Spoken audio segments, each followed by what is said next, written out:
Alan Raymond is living proof political dirty tricksters do exist.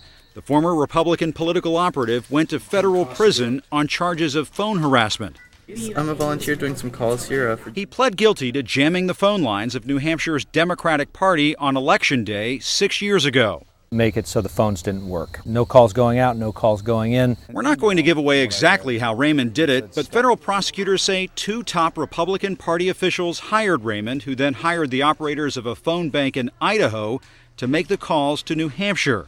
He knew right away. You could tell something was wrong. Yeah, something was wrong. Where the state's former Democratic chairwoman, Kathy Sullivan, says the ensuing flood of hang-up calls shut down her office. Somebody was doing something. You don't know who, you don't know why, but somebody was doing something. The operation also jammed the lines at this union hall, where firefighter Jeff Duval was lining up car rides to help senior citizens to the polls.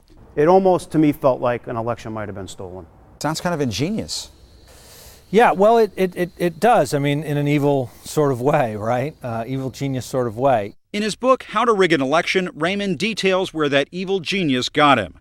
An hour and a half into the jamming operation came this email from a Republican official who also pled guilty.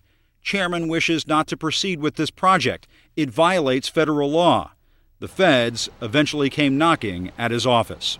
And you ended up going to prison for this. I did, yeah, for 3 months, which doesn't sound like a long time, but it is a long time. This operation didn't just affect the voters in New Hampshire. The balance of power in the U.S. Senate was on the line that year, and the Senate race here between Democrat Jeanne Shaheen and Republican John Sununu was decided by just 19,000 votes. Sununu won. Some state Democrats remain convinced the phone jamming cost them votes. No party has a monopoly on virtue. Conservative author John Fund warns dirty tricksters in both parties are out to steal votes any way they can. We need more poll watchers and monitors from both sides to make sure each side is watching the other. I'm a felon. So, yeah, I think about it every day. Every day. Everything that I do every day, I try to do in such a way that makes up for that mistake. Alan Raymond learned that winning at all costs sometimes can cost plenty. Jim Acosta, CNN, Manchester, New Hampshire.